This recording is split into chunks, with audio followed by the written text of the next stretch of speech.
Hey, hi everybody. As guys. people are coming in, first of all, I'm gonna make sure everybody is muted.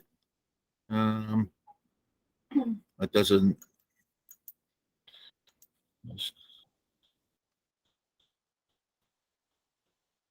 Okay, so if you could just make sure you mute yourself.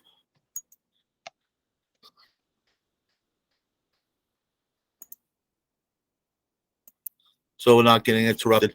Please utilize, if you got questions, don't be afraid to utilize the chat.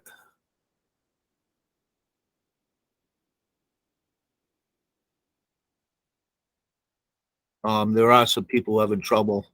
I don't know what it is with Google, but some people can't log in, and I don't have an idea of why. I had an issue with this the other day too.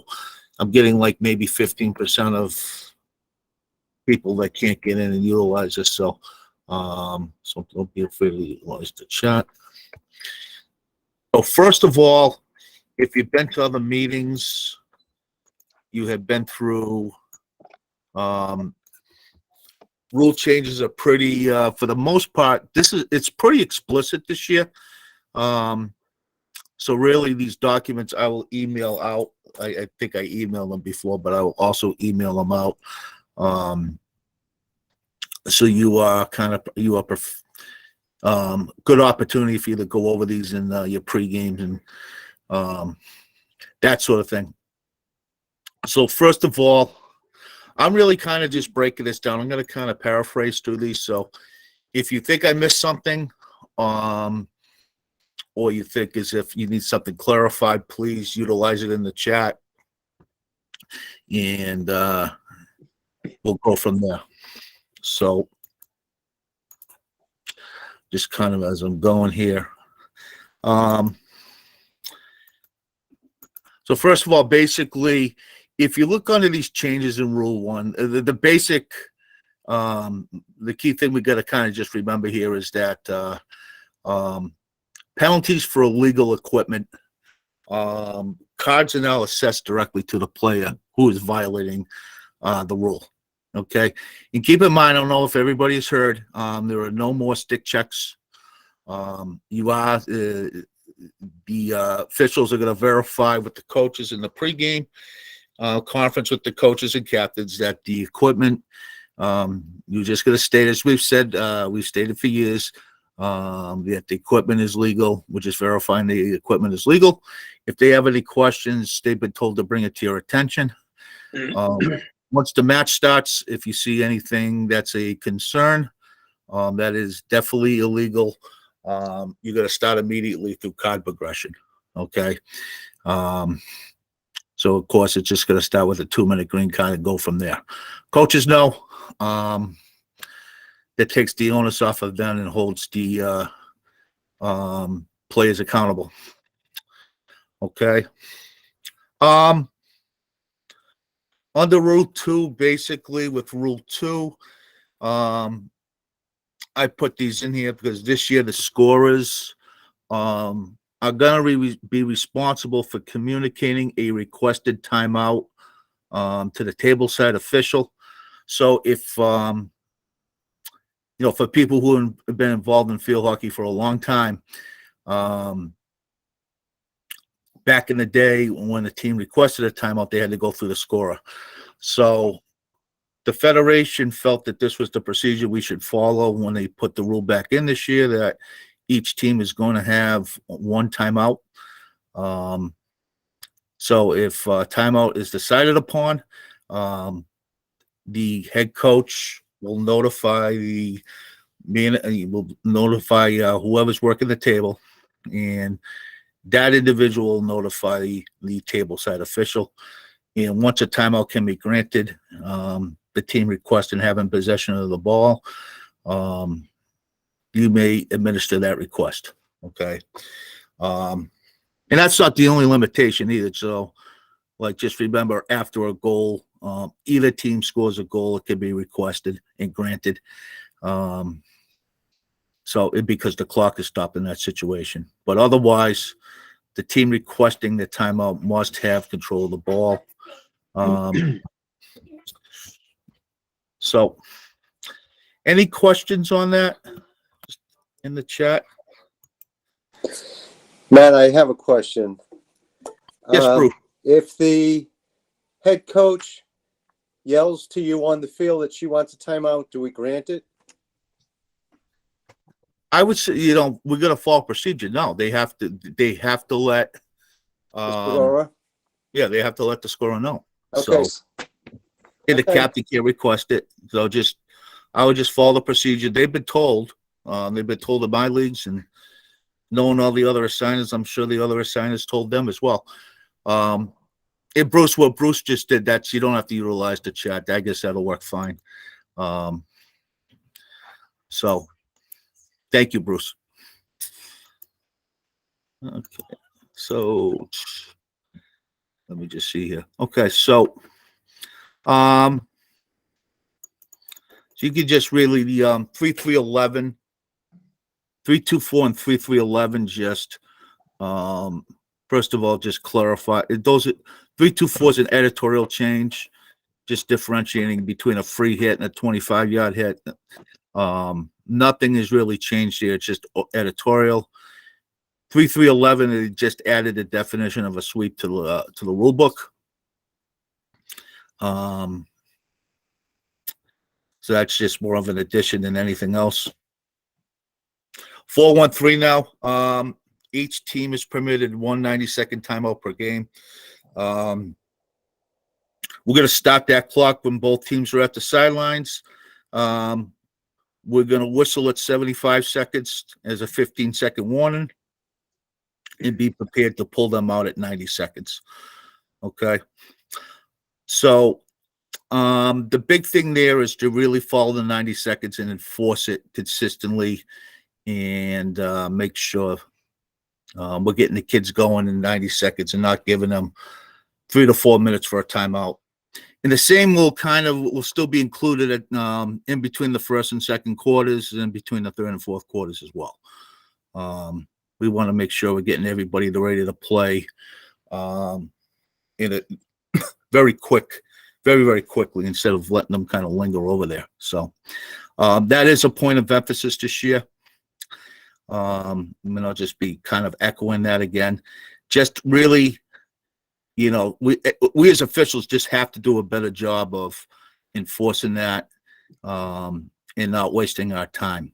And if you read through the point of emphasis, you'll actually see that as well. 10 penalty 5, basically on this just deals with penalty corners in the attack.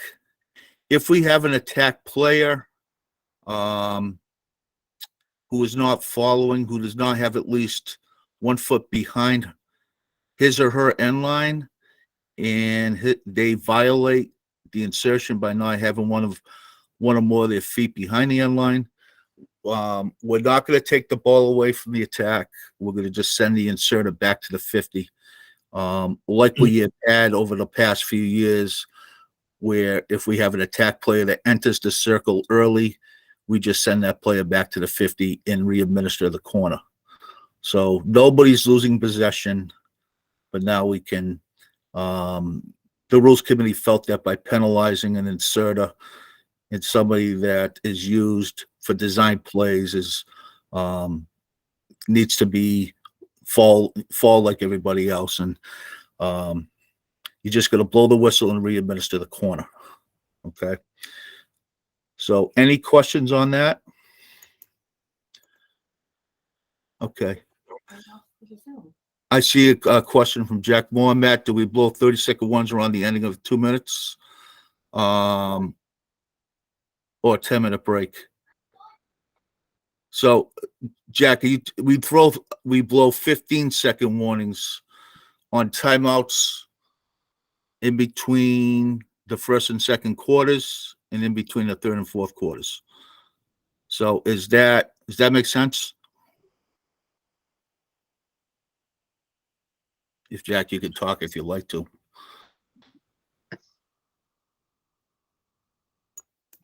Okay. Do we blow 30-second? Okay. So at halftime, and about halftime, just clarify what the halftime, don't like the halftime is going to be. In the pregame, 5 or 10 minutes. And really after that point, there's nothing in the rule book that says what we have to be doing in between halves. But if they agree to 5 minutes, blow the whistle at 5 minutes and do what you got to do to get them out as quickly as possible. Okay. And the last one, 11-2-3, just this deals with penalty strokes. This is just more of a clarification than anything else. Is if we happen to have a penalty stroke that is called, both officials need to make sure that both teams are on opposite sidelines out of the vision of the keeper. Okay? So players not involved in the stroke must be off to each sideline and not in the direct vision of the keeper. So, which is really what we train you to do. And that just needs to be followed. You don't want those players towards the center of the field, like symmetrical to each other. You want them out of the peripheral vision of the keeper. Okay. So that's basically, as far as federation changes, that's basically it. If I kind of skip to, if you read through the MIAA changes, I'm not going to really go through these. The big thing with the MIAA changes, which is not on this, is that on Friday, week ago Friday, it would have been Friday the 26th, the Rules Committee decided to take out having us administer the stick checks. So that's no longer required. And that's hopefully just going to speed everything up as we go. So as far as stick checks are concerned, just before, if a match is supposed to start at 3:45, you want to be administering the captain's meetings 5 minutes before the start time. I think that is a fair. And I think the coaches have been told that, and that's something you should be following. So one thing about a timeout, from what I understand, is not the timeout rule has not made the NEPSAC has not made a decision as to whether or not the timeout carries over to overtime. So that's, you work in NEPSAC games for myself, Kenny Dias, or another assigner. Just make sure we'll get that information to you. But that hasn't been decided yet.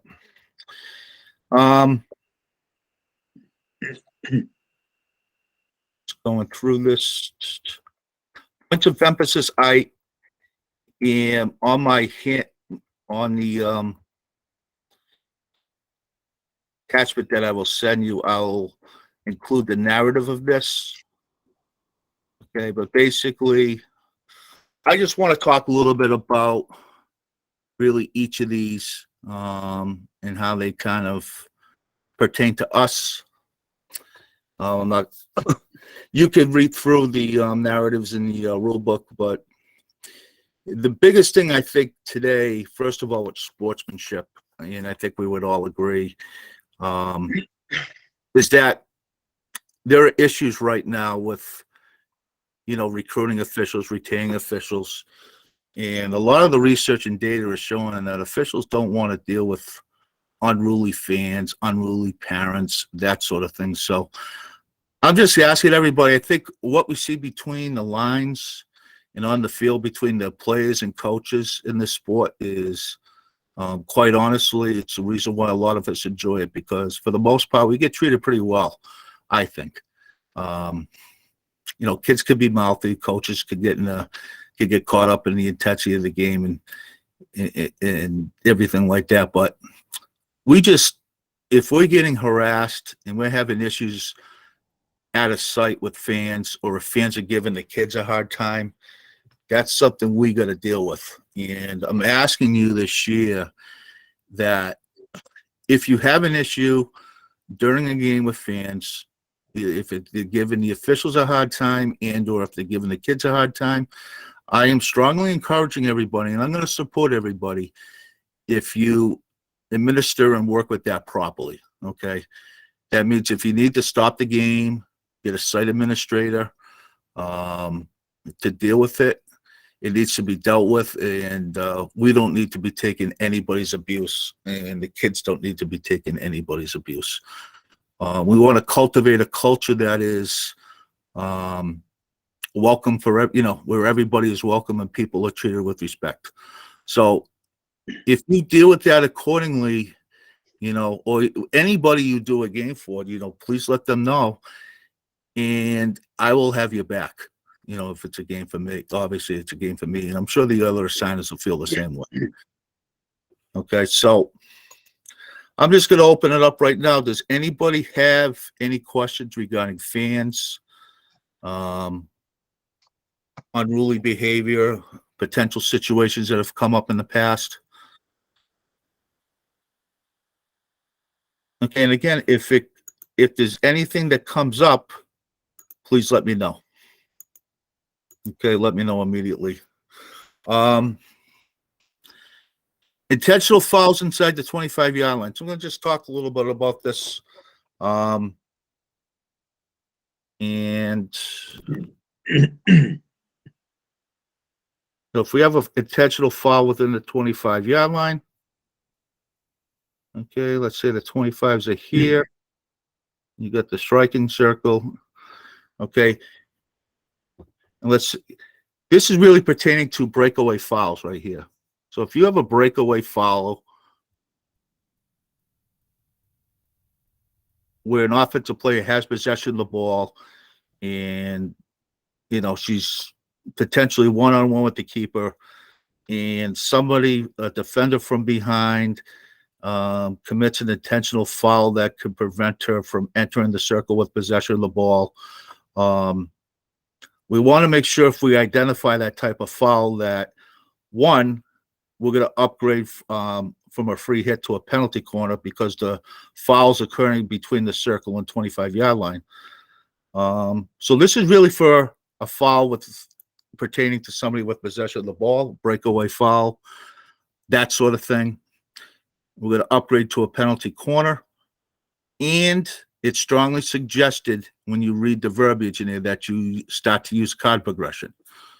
Okay, so if it occurs again with a different player on that team, we could continue to upgrade and then upgrade from a green card to a yellow card. So it puts a stop to it. Okay, and it doesn't really mention intentional fouls by on a player dribbling the ball inside the circle.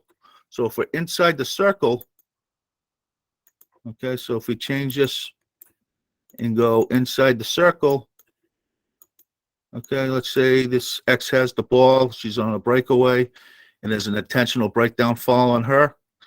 Now, when you're within this area, your upgrade is to a penalty stroke, and you're gonna use a card progression as well. Okay, and the rule, and I've researched this, doesn't really state that the card progressions have to be different, but I would assume that I would say that you're using the same card progression in both areas. So hold on, I gotta admit somebody here. Okay, thank you. So this card progression that deals with breakdown fouls and upgrading, you should be using the same sequence for both teams if it does occur. But the first time you see it, you want to go immediately to immediately to the card and to the proper upgrade. Okay. So any questions there? Okay,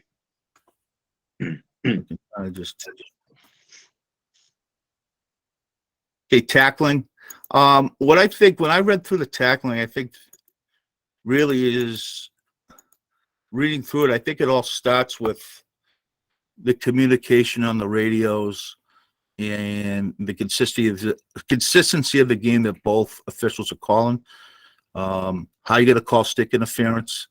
Um, you really, both officials should be calling it consistent to one another on both sides of the field. So, especially for if a veteran official is noticing that a newer official or less experienced official, maybe either calling it too tight or they're too liberal with it, and an adjustment needs to be made. By all means, I want that. I want that being talked about, so we get everybody on the same page. Okay, and really calling what's going to help the flow of the game. Okay, so really you can kind of just read here. It's just talks about a lot of things, but I think that really the main thing here is to allow the game to flow without calling too many whistles. Okay. And just the consistency of it, the rules committee feels as if we all kind of need to be more consistent with it. You go to lower skill games, you're letting them hack and kill each other. That's only going to lead to problems. So you want to clean it up, even started at that level.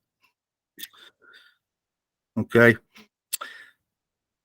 The evolving skill of aerial dribbling. Aerial dribbling is becoming more. It's becoming more frequent.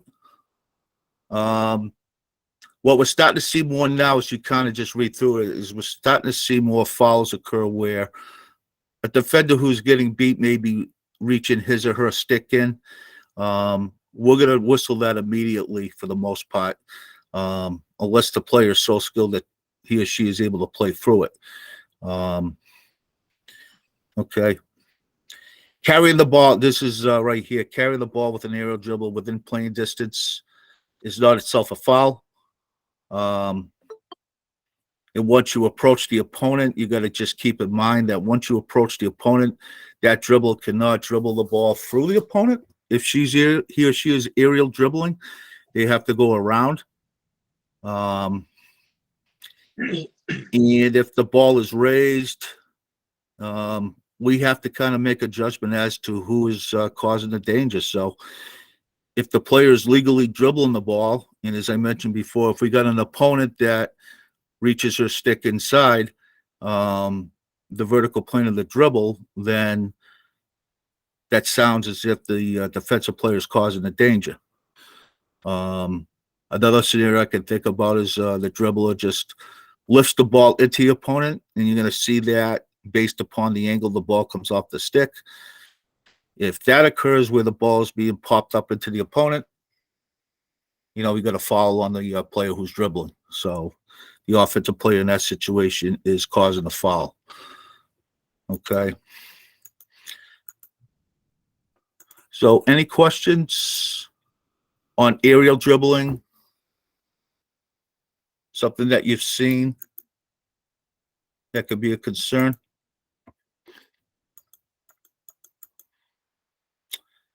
Okay, and I talked about the prompt restart of play. Really, if we kind of just summarize these now, okay, we're talking about first and second quarter, third and fourth quarter, and timeouts. So you're talking at least 2 times a game, up to 2 more. Okay, so this is the 3rd year we've had the quarter rule. So really, it's incumbent upon us that once those teams are at the sideline, we're starting a 90-second count. Okay. You can communicate with each other through the radios, but we shouldn't be talking for more than 75 seconds. We're talking about something taking place in the game. We're talking about something personal, whatever the case could be. You want to keep that at 75 seconds. And there's been a lot of observations over the last 2 years that it's 2 or 3 minutes before a whistle blows.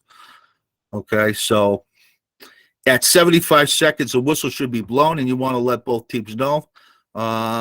you just say 15 seconds. It's kind of like a warning horn in basketball, where we let everybody know it's the first one. But we're not going to each sideline. We are going to blow the whistle.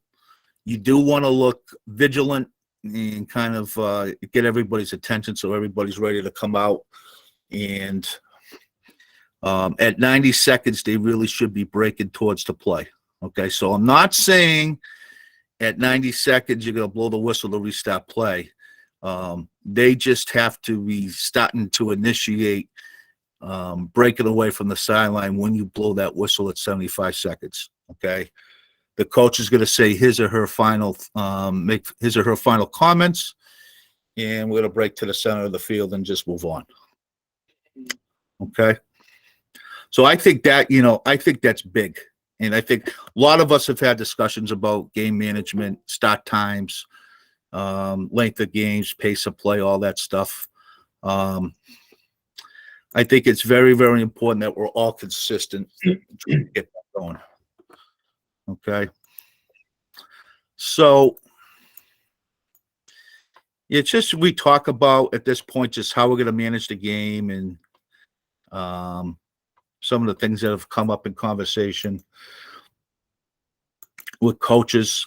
And first thing I'm going to just talk about, I'm going to talk about a couple topics here. I'm not going to keep everybody too long.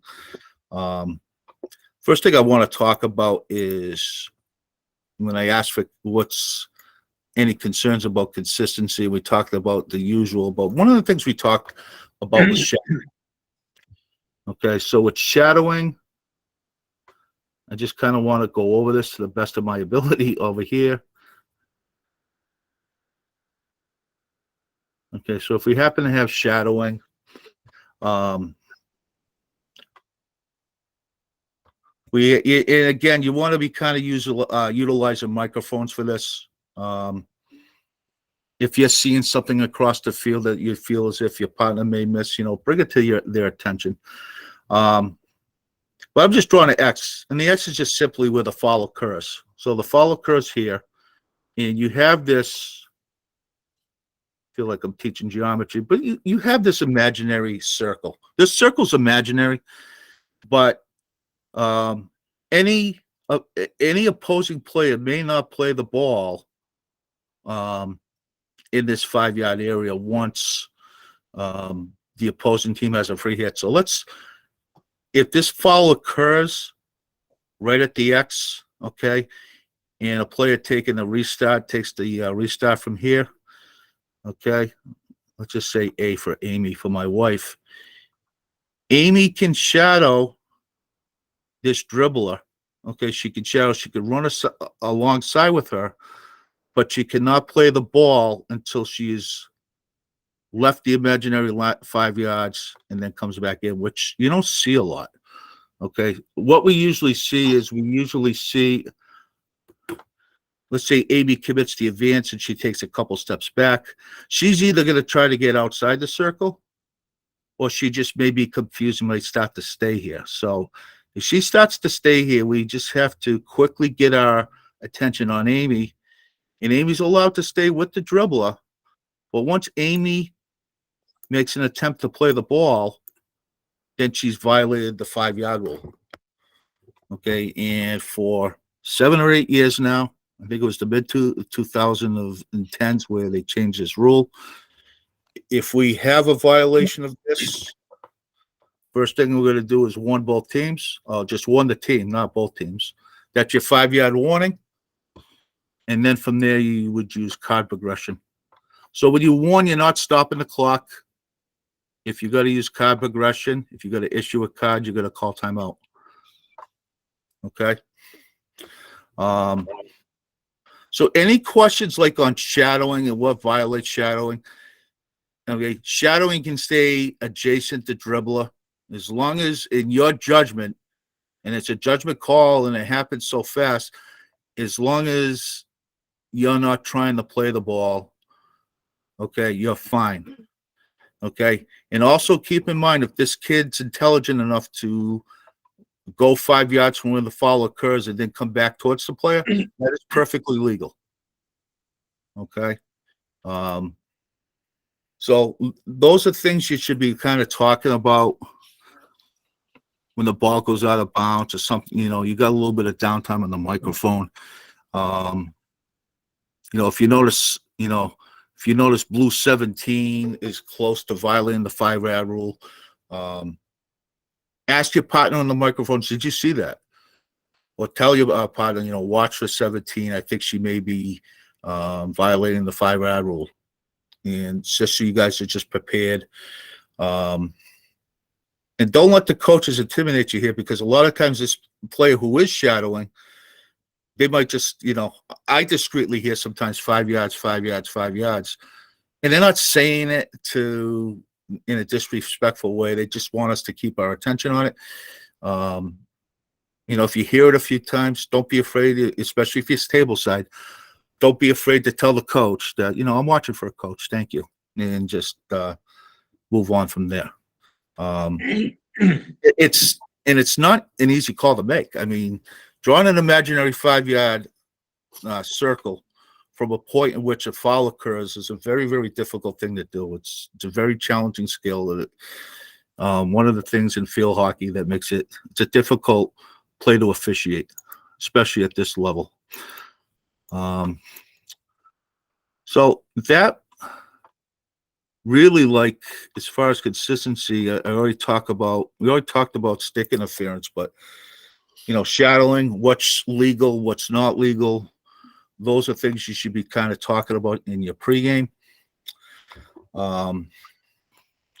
So really, just as far as game administration, if we could kind of just make a list here.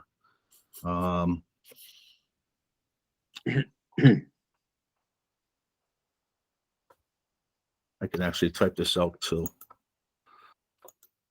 Draw. I'm going to just go back here. As far as game administration is concerned, okay, confirm games with your partners. Okay, email, text, or phone is fine. Just arrival time when you arrive.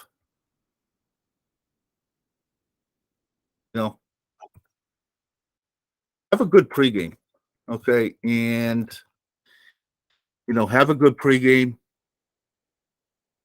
Make sure the radios are set so you can communicate. I really want the radios to be used as well, so coaches aren't screaming across the field and,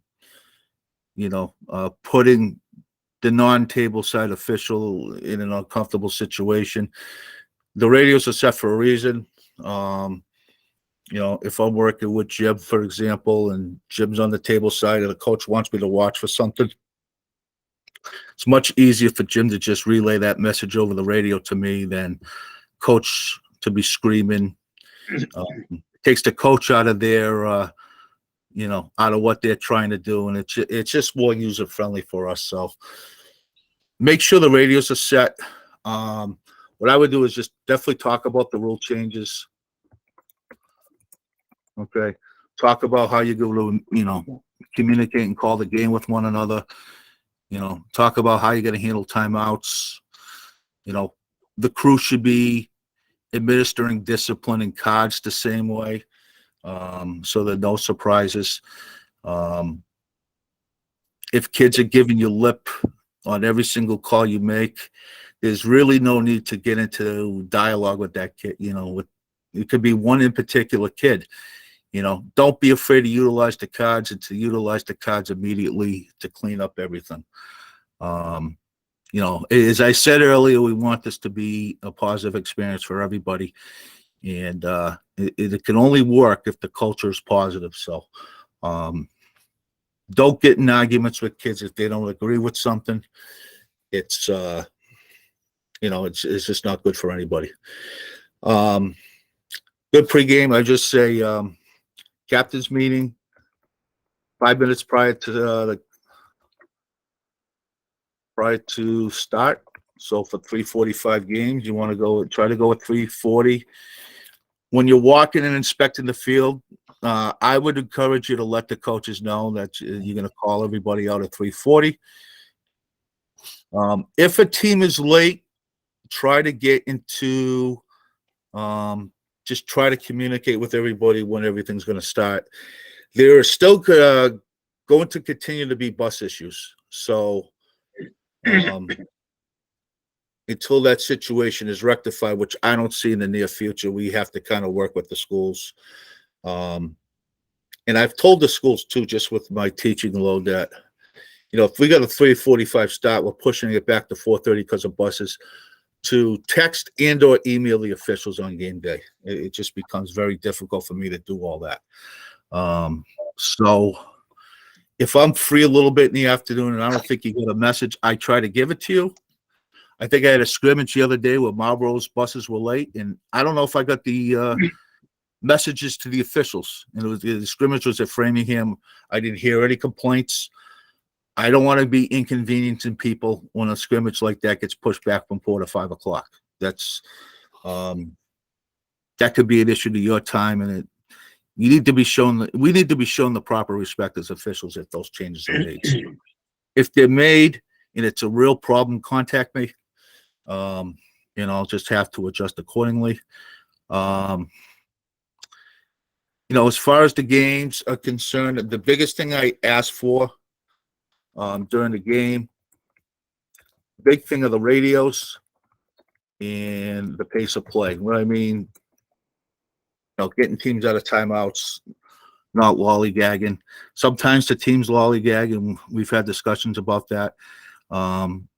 Game says 3:45. You should be meeting with the coaches at 3:40 in the captains, and you should be ready to go at 3:45.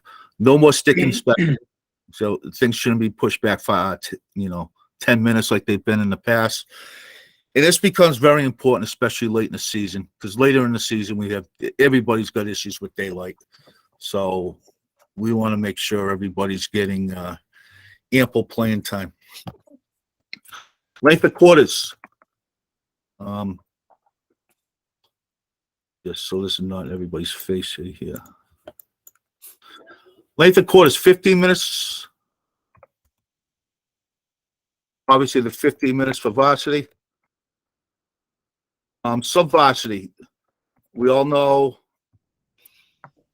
Sub-varsity, they could be up to 15 minutes.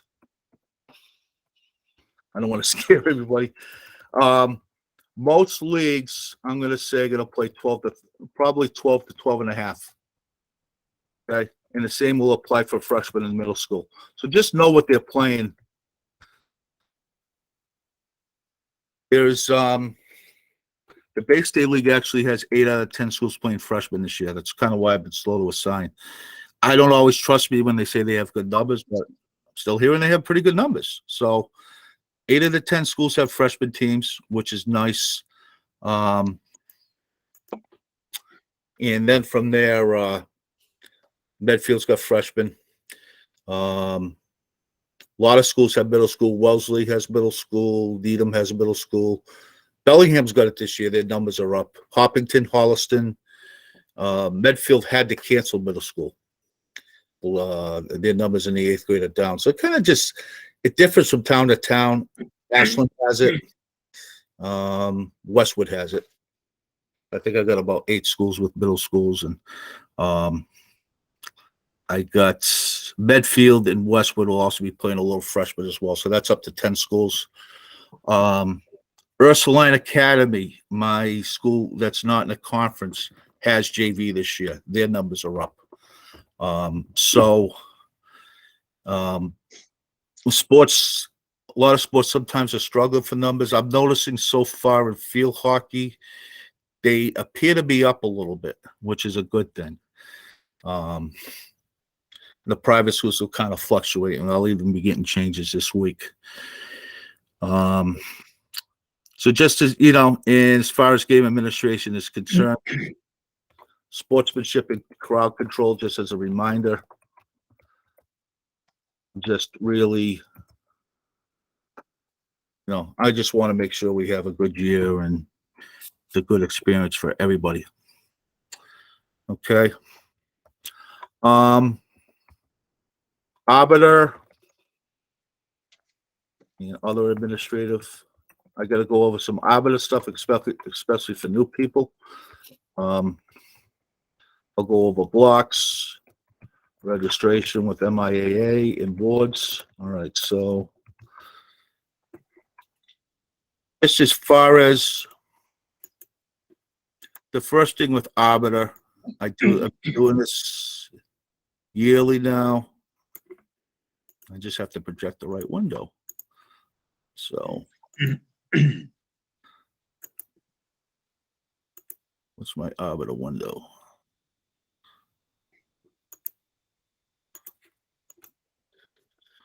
Okay, can everybody see my Arbiter window? Maybe can you see my Arbiter window? Yep. Okay. So if you happen to just go on my account, okay, I'm right here. Just see official with everybody's account.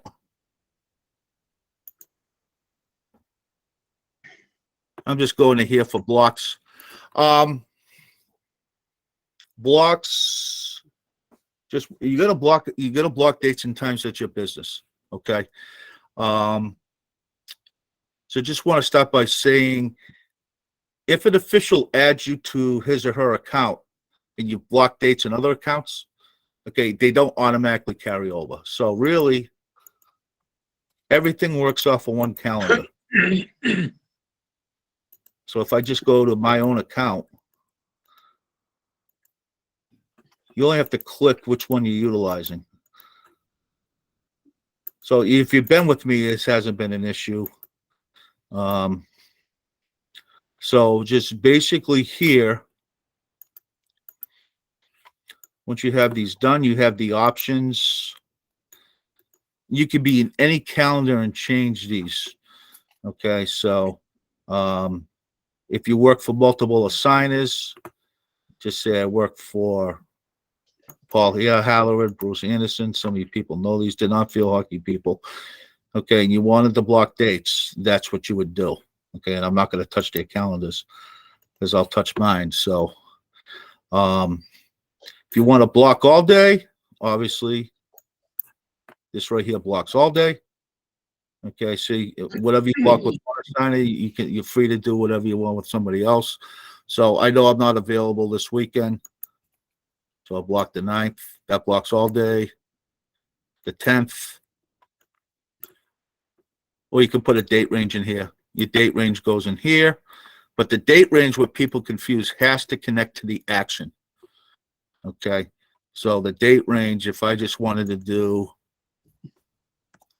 9/11/2022 to 9/18.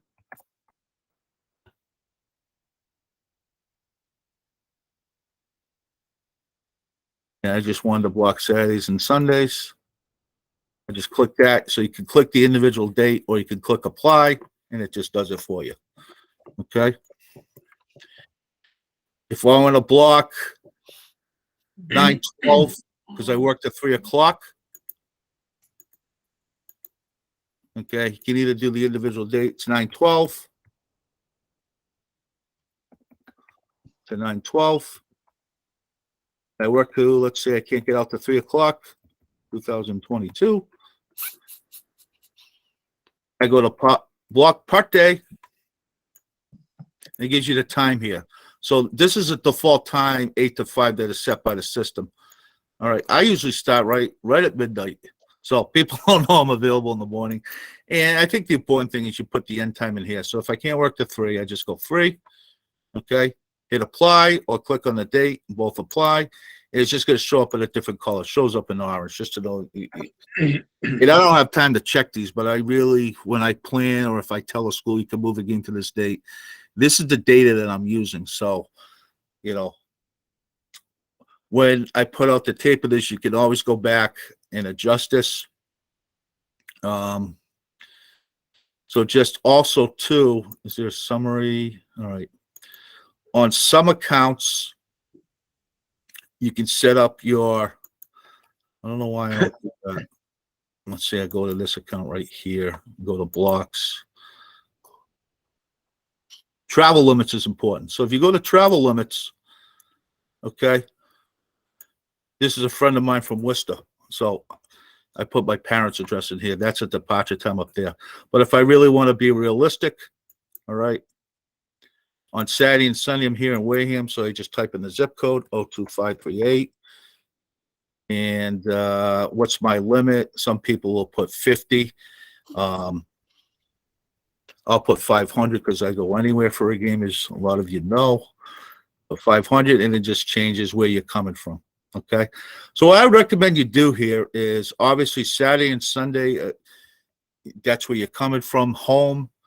If you're working during the week, I would strongly recommend you put your work email address with all your assigners in here. Your work zip code, I mean. So it does a pretty good job of calculating where you're coming from. Questions? Okay. Shep. Karen Hickey. Okay, if any changes of, oh, these are great questions. Okay. Okay, Donald Kraft. Okay, hold on. I'm going to answer his question.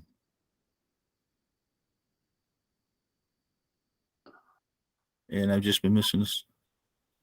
Okay, so Karen's on. Thank you, Karen. Terry Riggs asked the question, do we start the period breaks when the teams get to the sideline when the period ends? Terry, when the teams get to the sideline. Okay, so when the teams get to the sideline, start. It's almost like you coached. Terry's a legendary basketball coach. I embarrassed her in the offseason. I'm sorry about that, Terry. I was just very impressed with what I saw. But it's almost like in basketball when you get to when the teams get to the benches and the official says start the clock. We're doing the same thing in field hockey now. When the teams get to the benches, we're not saying anything to the scorer. We're just doing that to ourselves on our own watches. So that's when we start the 75 seconds. Okay. Okay, Karen, you're planning on going to Walpole. Karen, you could just text me. I've actually been in communication with the coach at Walpole. I think it's going to pour. I don't see it going off, but text me and I'll let you know. Mike B asked the question, does the home coach still decide the length of quarters? I'm assuming you're talking about sub-varsity games, Mike. Is that correct?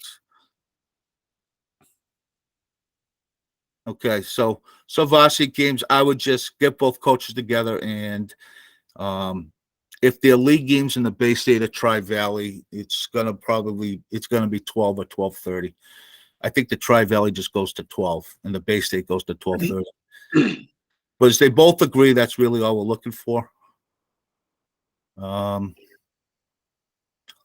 I'm going to talk about Arbiter Live quickly. Mm-hmm. Don Kraft, are we still doing mouth and goalie equipment check? No. No. That is out now. We're all out with no more stick checks. Okay. And Karen brought up a very good point. That the scrimmage is not on Arbiter Live. That's for a reason. There are reasons behind that. I'm going to talk about that in the administrative part. Okay, so just getting back to Arbiter. Yeah, we'll try to get this.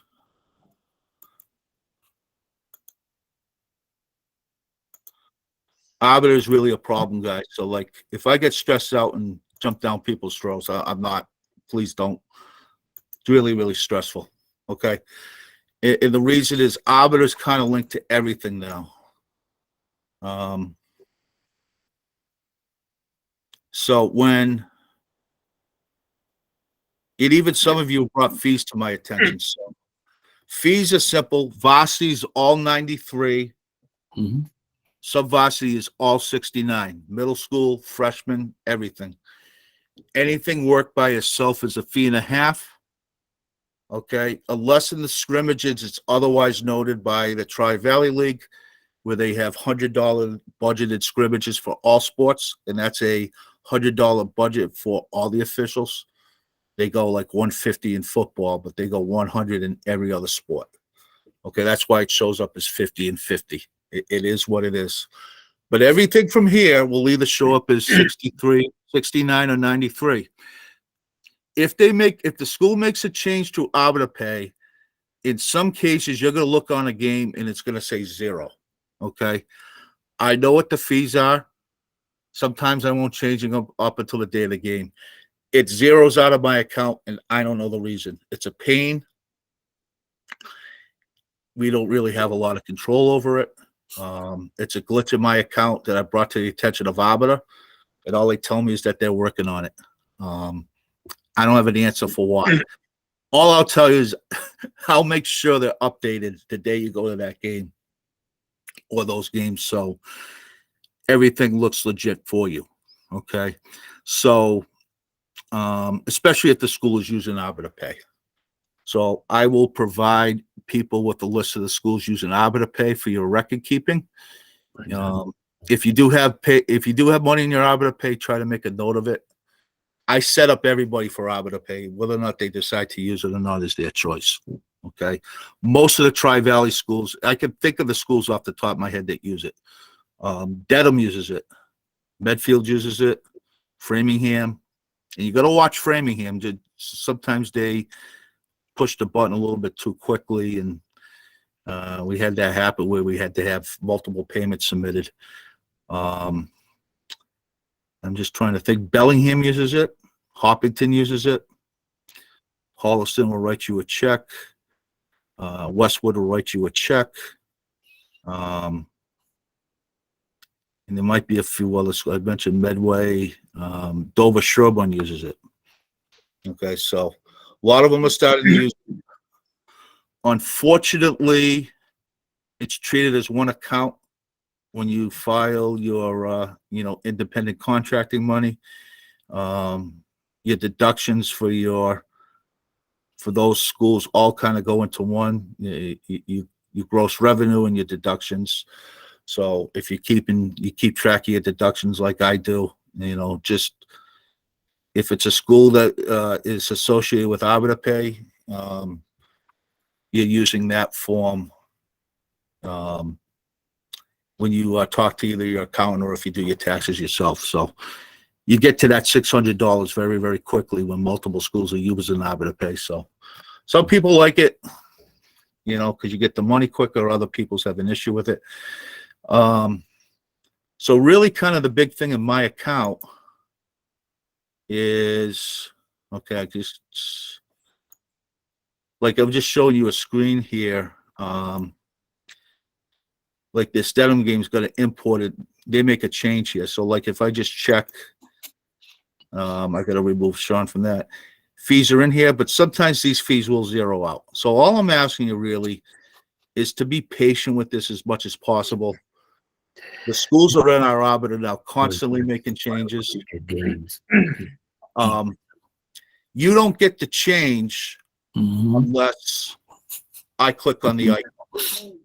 So is there any in here? Okay, here's an example right here. Weymouth JV on Wednesday's got a red icon. So I actually technically accept it so the officials can actually see it. So I don't even know what the change is. It might be a time change too. Okay. Yeah, it's not a big deal here. So this stuff happens constantly. And I have to click OK so you can actually accept the change. If I don't click OK, you have to go back into the system and re-accept the game. It has created a lot of work for signers, including myself. It created a lot of work for me in the spring with softball.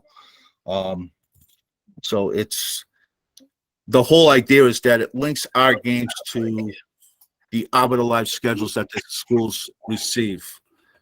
And the ADs and the administrators are big on that because that's where the kids and the families get their schedule. So they depend on us to be up to date as well.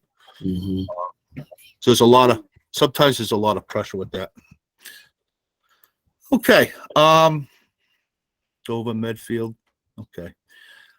So I'll just leave it up right now. We're just about to hit the ball rolling. Game starts really Tuesday. I got one freshman game Tuesday, and we got these scrimmages tomorrow in Walpole.